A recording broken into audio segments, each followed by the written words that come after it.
You know, I've spent over 25 years working with men, and I'll tell you something that might surprise you. The biggest challenge isn't about learning some magic phrase or trying to be someone you're not. It's about understanding that attraction, real attraction, happens in the first 2 minutes of any interaction. Not the first hour. Not after you've had 3 pints and worked up the courage. The first 2 minutes. And most men, especially those of us who've been around the block a few times, we miss that window entirely. I'm Dr. Amelia Wright, and before we dive in, I'd love to know where you're watching from today. Drop it in the comments. I work with men from all over, and it's always brilliant to see this community come together. Now, if you're finding this helpful, do me a favor and tap that like button. And if you haven't subscribed yet, well, you're missing out on conversations about confidence, connection, and living well at any age. Right, let's talk about what actually happens when you meet someone you're interested in. Most men, and I see this time and again in my practice, they approach conversations with women like they're sitting a job interview. Safe questions, polite responses, keeping everything proper and respectable. And look, there's nothing wrong with being respectful. In fact, it's essential. But here's what's happening underneath all that politeness. Your nervous system is broadcasting caution. You're holding back. And she picks up on that energy immediately, whether she realizes it consciously or not. Her body mirrors what yours is putting out. And emotionally, what you've done, quite unintentionally, is placed yourself firmly in the safe friend category. Nice? Absolutely. Trustworthy? Without question. But attractive in the way you're hoping for? Not quite. Now, I know some of you watching this might be thinking, hang on, Dr. Wright, I've been married before, I've had relationships. I know how this works. And you're right, you do. But here's the thing about modern dating, especially if you're back in the game after a divorce or bereavement, it's changed. The rules are different. Women's expectations are different. And frankly, the stakes feel higher when you're our age. We're not 20 anymore, and thank God for that, but it means we need to be smarter about how we approach these things. Let me tell you about a client of mine, Malcolm. Lovely bloke, 62, recently divorced after 30 years. Met a woman through a walking group, spent an entire afternoon chatting with her about local history, footpaths, the weather. All very pleasant. Then, weeks later, he tried to ask her for a proper date, and she looked genuinely surprised. "Oh, I thought we were just friends," she said. Malcolm came to my office gutted. "What did I do wrong?" he asked me. "Nothing," I told him, but also everything. Because he'd spent those crucial first interactions establishing himself as a walking companion, not as someone with romantic interest. And once that frame is set, it's bloody difficult to shift it. So here's the solution, what I call the 2-minute rule. Within the first 2 minutes of any conversation with someone you're interested in, you introduce one small moment of playful man-to-woman energy. Just a hint. Nothing crude, nothing aggressive. Just enough to signal that this isn't purely a friendly chat about the weather or the price of petrol. Now, before you panic, I'm not suggesting you start every conversation with a chat-up line. God, no. Those died out in the 90s, and good riddance. What I'm talking about is setting the right frame from the start. It's about being clear in your intentions, in a respectful way, before you've spent so much time in friendly territory that shifting gears feels awkward for both of you. Let me walk you through the most common mistakes I see, and more importantly, how to fix them. Because I reckon if you're watching this, you're someone who wants to get this right. You're not looking for tricks or manipulation. You're looking for genuine connection. And that's exactly what we're after. Mistake number 1, waiting far too long before showing any interest beyond friendship. Here's what typically happens. You meet someone, maybe at a gallery, a book club, a dinner party. You start talking. And because you're a decent person who doesn't want to come across as pushy or inappropriate, you keep things light. You ask about her work, her interests, where she grew up, all perfectly reasonable conversation topics. But biologically, here's what's occurring. Your nervous system is in caution mode. You're being careful not to overstep. And she's reading that as, right, this is a friendly interaction. He's not interested in me romantically. Her nervous system mirrors yours.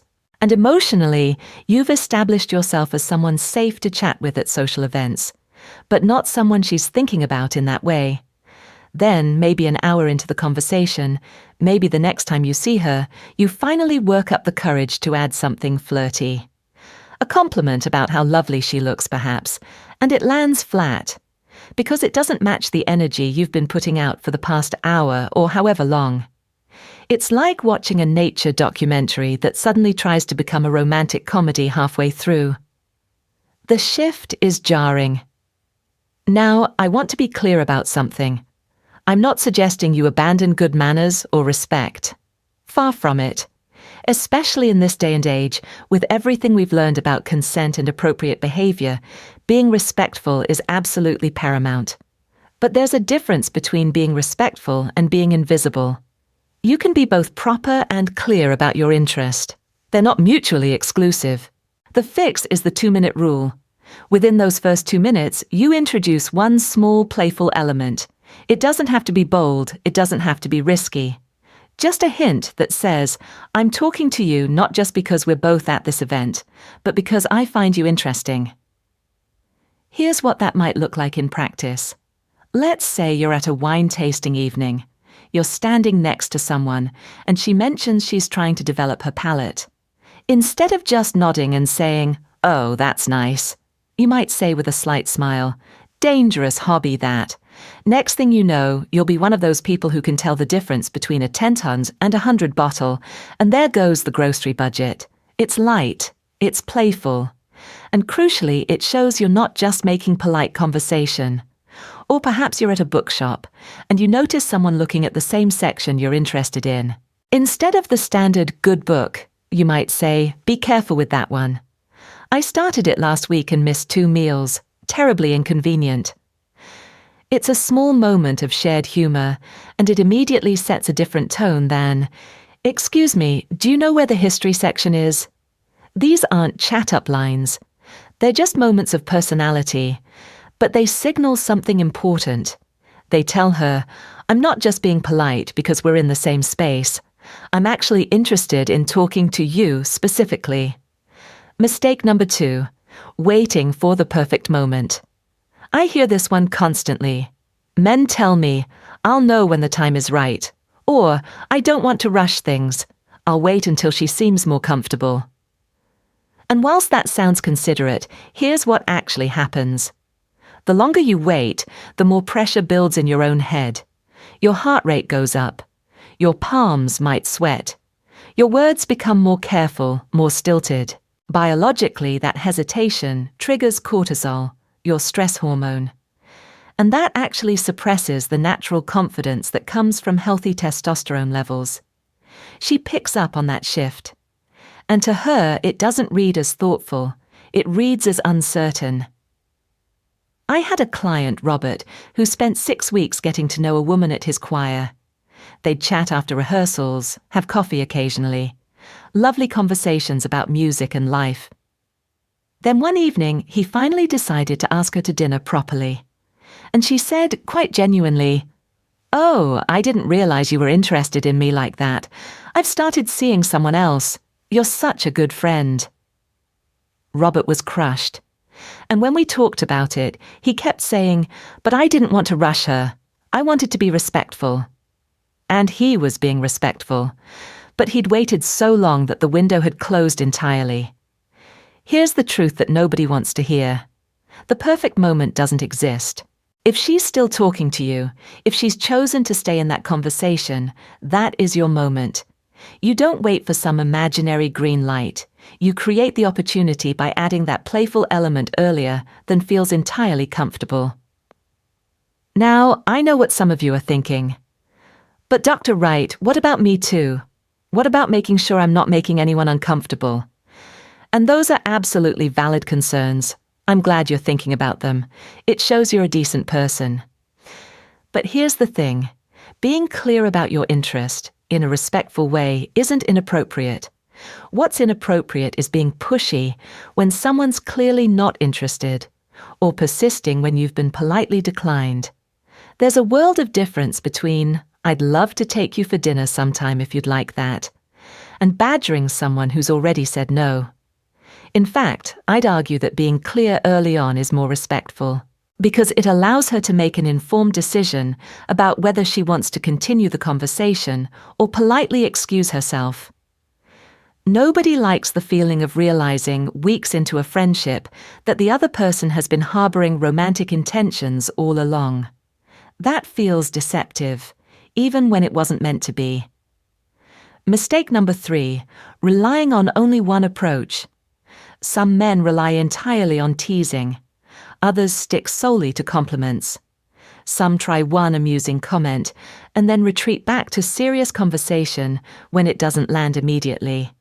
It's like going to the gym and only ever working on your biceps. You'll develop one muscle, but the rest stays weak. Biologically, using only one tool creates monotony. The human brain craves novelty. It's how our dopamine pathways work. We light up when there's variety, unpredictability. Emotionally, when you mix different approaches, she experiences you as dynamic, confident, interesting. Practically, it keeps the conversation engaging rather than predictable. Let me give you some tools you can rotate between. First, playful assumptions. Instead of asking where she's from, you might say, "Let me guess, you grew up somewhere near the coast. You've got that look about you." Whether you're right or wrong doesn't matter. It's playful, it shows you're paying attention, and it's more interesting than, "Where are you from?" Second, absurd answers. When she asks what you do for work, instead of launching into your entire CV, you might say with a straight face, "Professional queue stander. People hire me to wait in line for them. It's surprisingly lucrative." Then, after she laughs, you can tell her what you actually do. That moment of humor breaks the standard question and answer pattern. Third, gentle teasing. But, and this is crucial, it needs to be genuinely gentle. If she mentions she's terrible at technology, you might say, "What? You mean you don't have 17 different apps for one simple task? Are you even British?" It's light, it's not mean-spirited. And importantly, it's about the situation, not about her as a person. Fourth, mild challenges. Not arguments, mind you, but friendly disagreement. If she says she doesn't like a particular band, instead of just nodding, you might say, "Right, that's it, we can't be friends. That's their best album." Said with a smile, of course. It creates a bit of playful tension, which is actually attractive. Fifth, thoughtful compliments. Not, "You're beautiful," which she's probably heard 1,000 times, but specific observations. "I noticed you actually listen when people talk.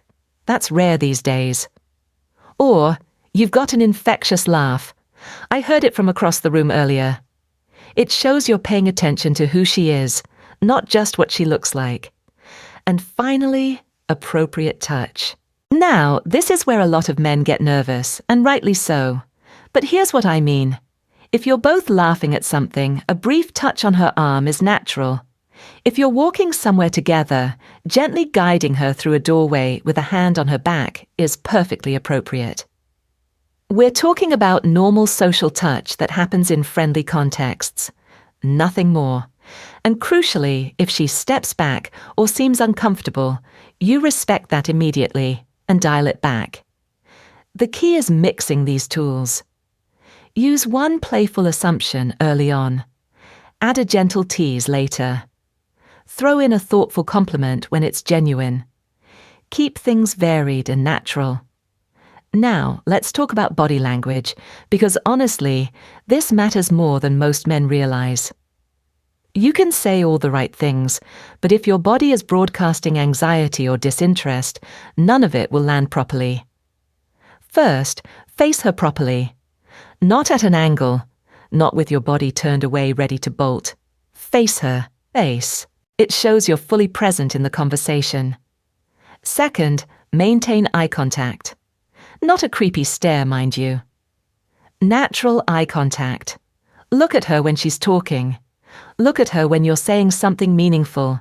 It's one of the most powerful ways to create connection. Third, smile. Not a forced grin. Just a natural, warm smile. Especially when she says something amusing or interesting. It makes you approachable. Fourth, watch your posture. Stand or sit up straight. Take up space.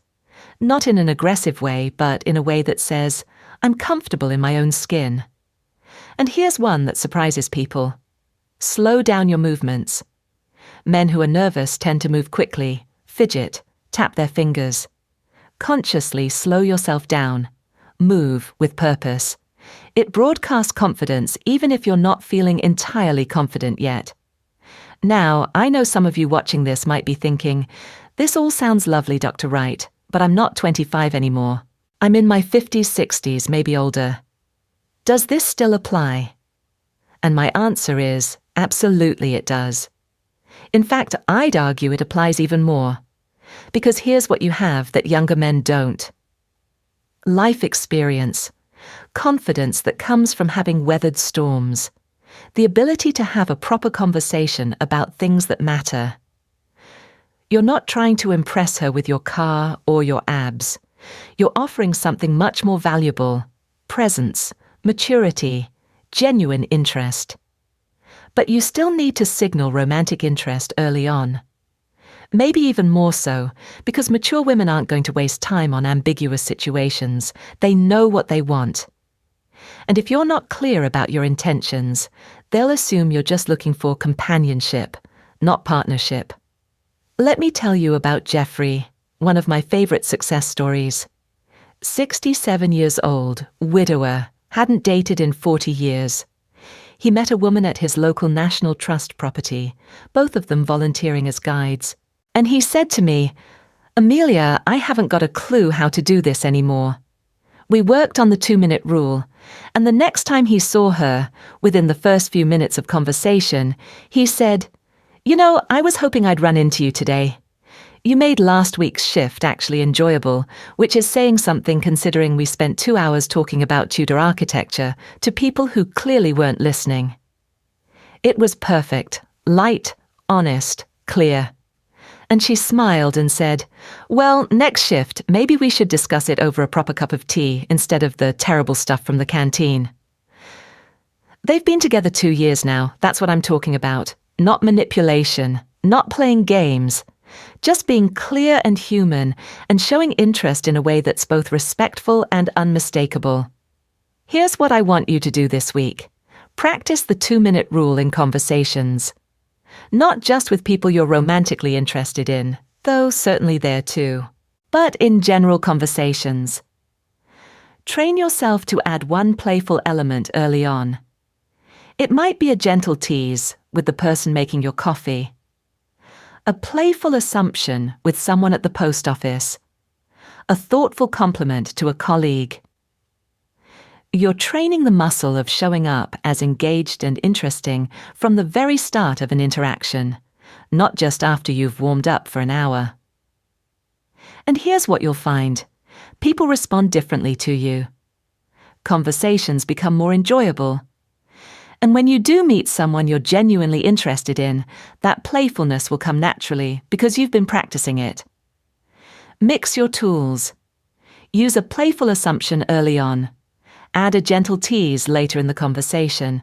Throw in a thoughtful compliment when it's genuine. Keep things varied. Keep them natural. And above all, breathe. Be present. Stay curious about her as a person. Because here's what women, especially mature women, are actually looking for. They're not looking for pickup artists or smooth operators. They're looking for someone who's comfortable in their own skin.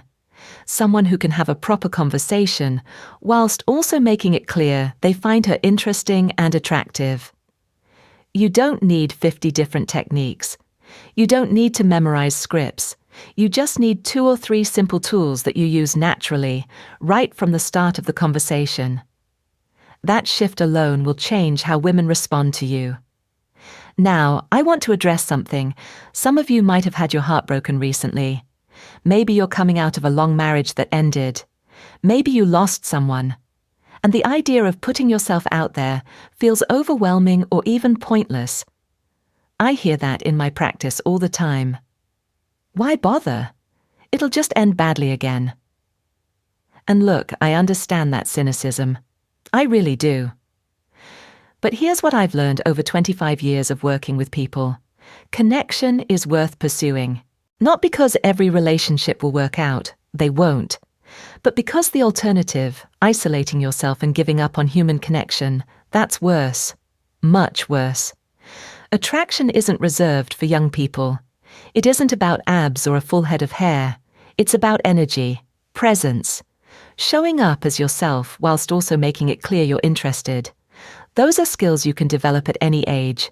Small changes in how you carry yourself, how you breathe, how you speak, in those first 2 minutes, they genuinely can change the entire trajectory of how someone experiences you. I've seen it happen hundreds of times. So here's my closing thought for you. Flirting isn't about tricks. It isn't about pretending to be someone you're not. It's about showing up as the confident, interesting, decent man you already are, just a little bit earlier in the conversation than might feel entirely comfortable. Remember the rule. Within 2 minutes, show a spark. Mix 2 or 3 simple tools. Keep it light, keep it respectful, keep it genuine. If you found this helpful, give it a like, share it with a mate who might need to hear this, and subscribe to the channel. We talk about confidence, health, and living well at every age. And remember, getting older doesn't mean giving up on connection, passion, or possibility. With a few small shifts, you can have more confidence and more genuine connection than you've ever had. I'm Dr. Amelia Wright, and I'll see you in the next one.